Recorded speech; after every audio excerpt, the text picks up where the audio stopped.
북한의 노동당 창건 기념일이 오늘입니다. 북한은 현재 추가 도발 준비를 끝낸 채 시기만 저울질하고 있는 것으로 분석됩니다. 신인균 자주국방 네트워크 대표와 관련 이야기 나눠보도록 하겠습니다. 대표님 안녕하십니까? 안녕하세요. 오늘이 노동당 창건일 72주년. 과연 오늘 북한이 도발을 할 것이냐, 만약에 하지 않는다면 18일이죠. 중국 19차 당대회, 이때 도발을 할 것이냐, 어떻게 예상을 하십니까? 오늘은 사실 지금 조금 가능성이 이제 희박해졌다라고 생각합니다. 왜냐하면 지금 10시가 넘었고 북한 시간으로 한 30분 정도 있으면 기념식을 하겠죠.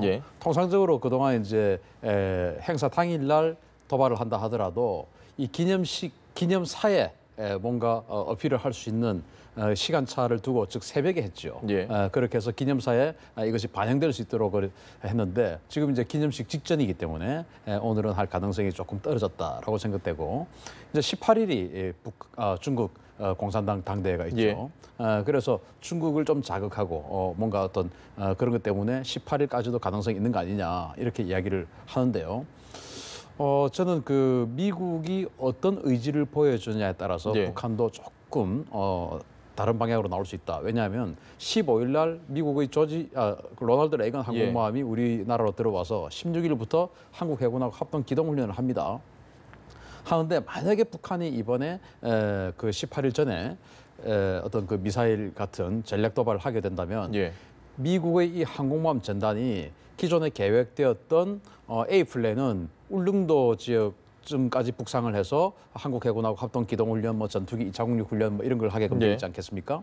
그런데 B 플랜 B를 가동해서 북한의 도발이 있을 시에는 아마도 한국 해군은 놔두고 미국 해군만, 항공모함 전단만 북상을 해서 NLL을 넘어서 북한 가까운 곳에, 즉 공해상이죠. NLL은 넘었지만 공해상이죠. 지난번 B1B처럼 그렇게 해서 원산 근처에서 어떤 전투기 이착륙 훈련을 같은 그런 강력한 압박을 할 가능성이 있고, 여기에 대해서 북한이 사실은 또 선전포고다라고 하면서 다음부터 또 이렇게 하면 격추하겠다라고 이야기했지 않습니까? 그렇기 때문에 만약에 북한이 미국의 그런 강력한 압박적인 어떤 그 대응에 또 그 지대공 미사일 레이더를 조사를 한다든지 또는 격추할 움직임을 보인다든지 이렇게 되면 정말 그것은 불씨가 되어서 전쟁의 시작이 될 수도 있다. 이렇게 되기 때문에 북한이 아마도 조심할 것이다 생각합니다.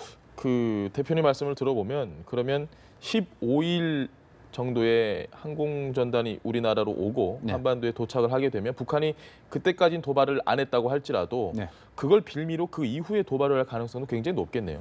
그래서 그 로널드 레이건 항공모함 전단이 떠나면 그때 오히려 도발을 할 가능성이 커지죠. 있을 때 하면 괜히 NLL을 넘어서. 그렇죠. 통상적으로 우리 키 리졸브 훈련을 한다든지 UFG 훈련을 한다든지 해서 미군 전력이 대량으로 들어왔을 때는 북한이 도발을 자제했습니다. 왜냐? 바로 전쟁으로 이어질 수 있으니까. 추가 증원 없이 바로 전쟁할 수 있지 않습니까? 그런데 이제 떠난 직후에 도발을 했던 적이 많습니다. 따라서 이번에도 로널드 레이건 항공모함이 떠날 경우에 도발을 할 가능성이 상존한다 생각합니다. 그럼 떠나고 나서 쏠 수 있는 미사일은 어떤 거라고 예상을 하고 계십니까?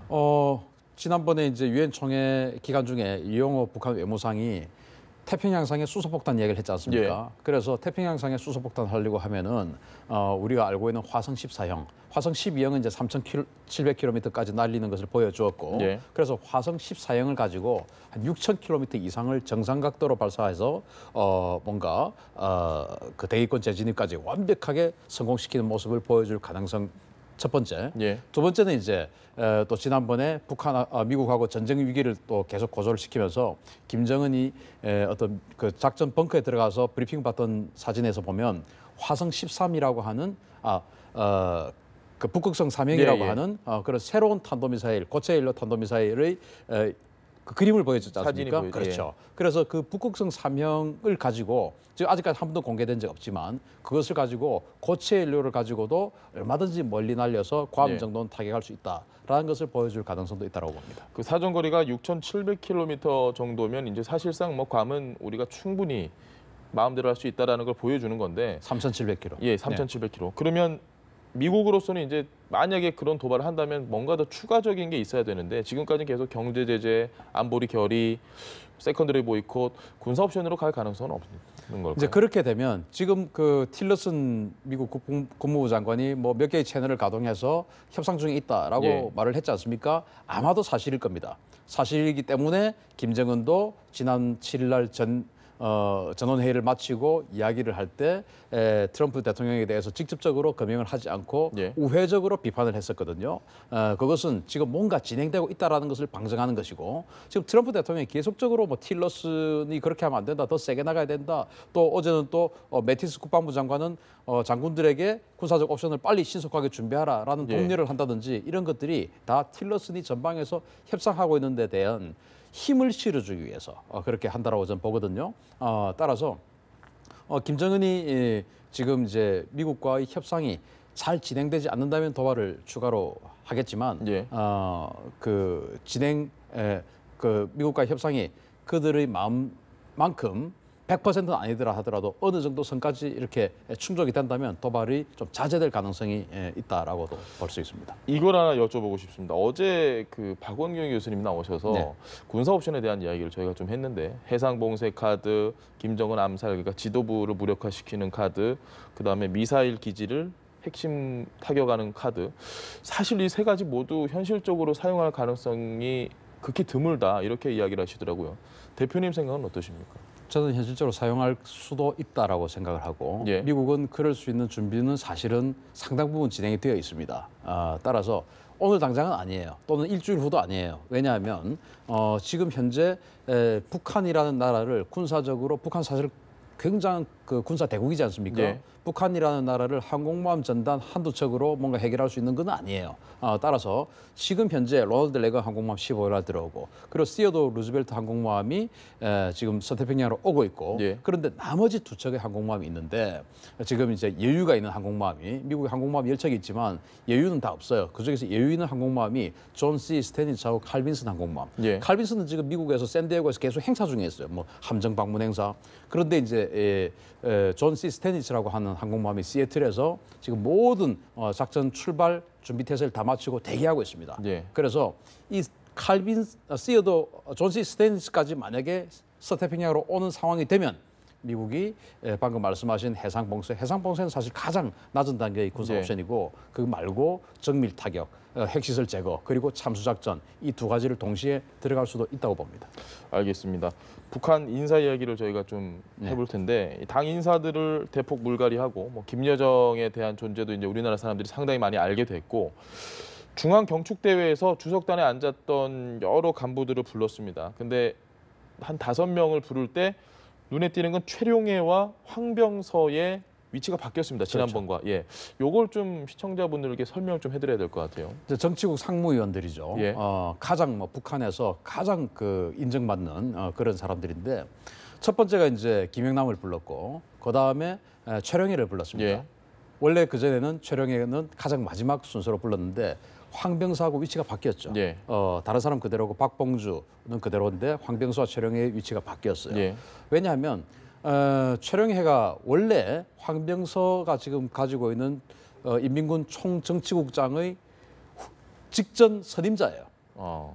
그런데 최룡해를 다른 데로 보내버리고 황병서가 느닷없이 등장을 해서 황병서가 총정치국장이 되어서 지금까지 군부 1인자로 군림을 해왔거든요. 그래서 그러나 최룡해는 뭐 그동안 혁명화 교육도 갔다 오고 부침이 좀 있었지만 예.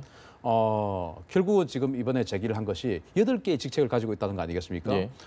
당, 정, 군 이번에 이제 군까지 됐으니까 노동당 중앙군사위원회 부위원장직을 맡게 됐는데 예. 이게 우리로 따지면 뭐 직접적인 어떤 그 카운터 파트는 없지만 국회 국방위원회에서 가장 힘 있는 사람 예. 그리고 청와대 안보실에서 가장 힘 있는 사람을 합친 것 정도의 능력이 되지 않을까라고 생각이 되거든요. 그러니까 얼마나 힘 있는 사람이겠습니까?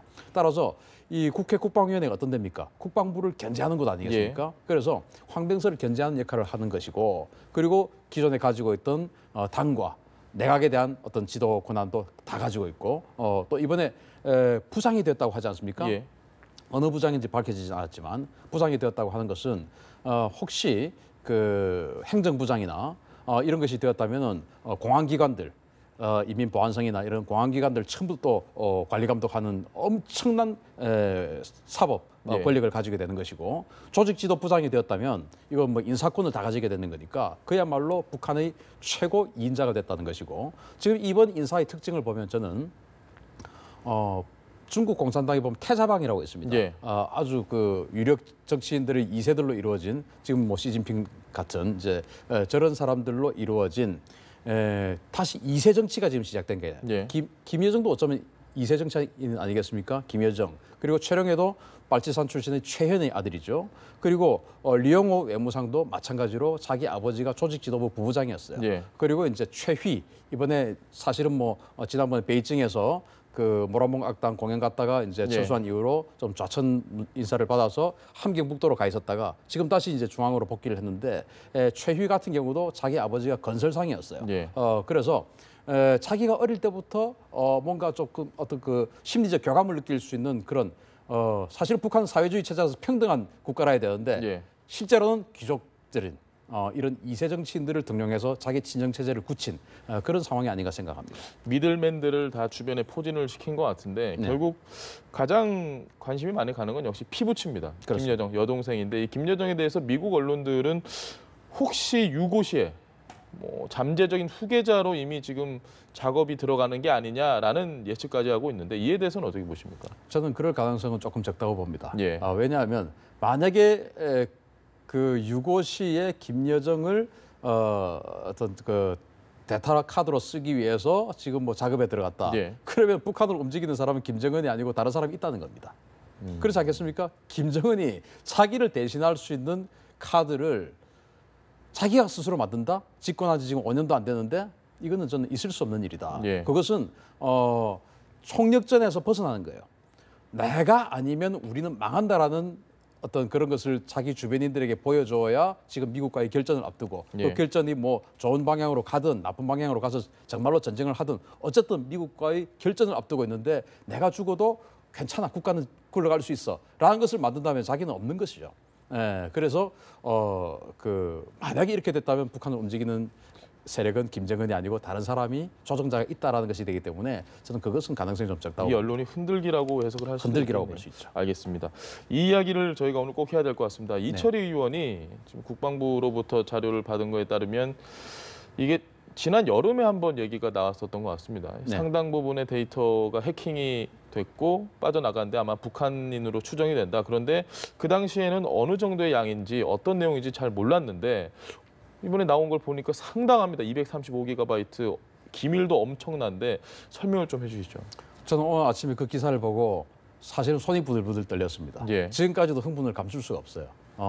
왜냐하면 이제 시공사의 뭐 고인지 잘못인지 저는 그것을 확정할 수 없다고 생각하고 예. 사실은 시공사에도 저는 대공 용의점을 다시 한번 면밀히 봐야 된다고 생각하거든요. 예. 시공사의 어떤 잘못으로 외부 인터넷망과 접속되는 국방망과 인터넷망은 따로예요. 예. 국방부는 자기네들끼리 마치 예전에 우리 그 건물에 보면 인터폰 있지 않습니까? 예, 예. 건물 안에서만 되는 전화죠. 그것처럼 국방망이라고 따로 있습니다. 외부와 전혀 연결이 안 되는 거예요. 인터넷이 그렇죠. 예, 예. 그런데 그거와 외부를 연결할 수 있는 포트를 하나 만든 겁니다. 시공사에서.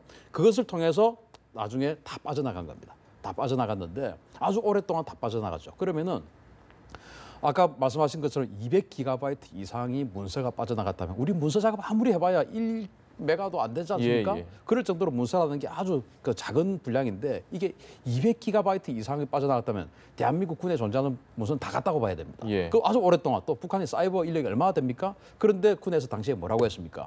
별거 아니다라고 했습니다. 뭉개버렸죠. 예.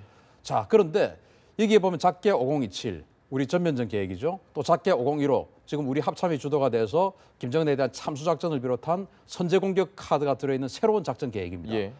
작게 5027을 대체하는 작전 계획이 될 수도 있는 거죠. 이 모든 것들도 다 갔다는 거 아니겠습니까? 예. 이 작게가 어느 정도로 중요한가 하면은 제가 좀 설명을 드리겠습니다. 우리 시청자 여러분들 잘 모르실 거예요.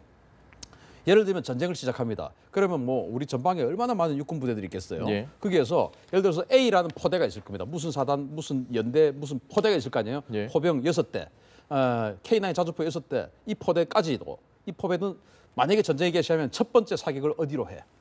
예. 어느 목표로 무슨 탄을 집어넣고 몇 발을 사격을 하고 그러면 북한에 또 반격이 있을 수 있으니까 신속하게 이동을 하는데 어느 진지로 어느 위치에 있는 어느 진지로 이동을 해. 예. 이동을 하면서 중간에 가면서 무슨 헌병의 그 교통 통제를 받아서 그렇게까지 구체적으로 나오는 하는데 가다가 또 무슨 탄약 부대의 탄약복을 받아. 예. 그리고는 거기 가서 다시 재차 어디로 사격을 해. 다른 데로 B 부대를 사격을 해. 이런 것까지 다 나와 있어요. 모든 게 다 들어가 있는. 그리고 우리는 한반도는 또 굉장히 이 공력이 좁아가지고 포병이 사격을 할 때는 공군이 폭격을 못합니다. 예. 공군이 폭격할 때는 포병 사격이 스톱입니다. 자, 그러면 이 시나리오까지 다 나와 있습니다. 자, 예. 그러면은 북한 입장에서는 전쟁을 시작했어요. 그런데 지금은 공군이 폭격할 시간이다. 육군 포병은 지금 남조선 육군은 포병 사격은 지금 없다. 대기하고 있다. 네. 그러니까 남조선 육군 보병 부대에 대한 공세를 펼쳐도 예. 포병이 반격 못한다. 다 알고 있는 것이죠. 해군은 예를 들어서 이함대에 있는 인천함은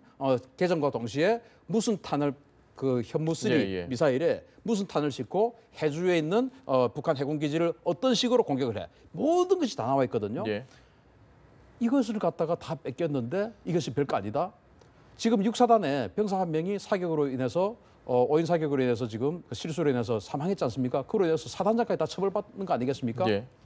이거는 병사 한 명 죽은 것도 정말 큰일이지만 이건 대한민국을 죽게 만드는 거예요. 예. 지금 미국하고 북한하고 지금 전쟁할지도 모르는 상황에서 한국은 이게 개선되지 않으면 북한하고 전쟁해서는 안 됩니다. 100점100패입니다. 우리가 예. 아무리 국방 예산 40조 아니라 400조를 투자해도 이걸 다 알고 있는 이상 북한에게 100점100패입니다. 그런데 당시 국방부 장관 또는 국방부에서는 별거 아니다라고 했습니다. 예. 자, 그러면은 별거 아니다라고 한 것은 국민들을 안심시키기 위해서 그럴 수 있다라고 쳐요. 예. 그러면 그때가 12월 달인데 지금 이미 또 10월 달이니까 10달의 시간이 지났습니다. 예. 그 10달 시간 동안 국방부가 과연 이 작전 계획을 전면적으로 바꿔야 됩니다. 바꾸지 않으면 북한이 우리를 다 알고 있어요. 예. 그러면 전면적으로 바꾸는 노력을 했으면 당시에 별거 아니다라고 한 것이 선의로 이야기될 수 있는데 그 노력을 전혀 안 했다면 이 사람들은 정말 민족의 반역자, 국가의 이적 행위자들입니다. 예. 그래서 저는 감히 국회에 부탁을 드리겠습니다. 청문회해서 당시 이 라인들, 지휘 라인들, 청와대 안보실까지 전부 다 소환을 해서 어디까지 갔는지 그리고 별거 아니다라고 뭉개고 나서 도대체 얼마의 어떤 그 노력을 해서 우리를 지켜주기 위해서 노력을 했는지 아니면 자신만 지키기 위해서 거짓말을 한 건지 다 밝혀내서 처벌을 해야 된다고 생각합니다. 알겠습니다. 사실 이 내용은 저희가 길게 얘기를 하고 싶은데 시간 관계상 오늘은 여기까지 듣도록 하겠습니다. 지금까지 신인균 자주국방 네트워크 대표와 함께 이야기 나눠봤습니다. 고맙습니다.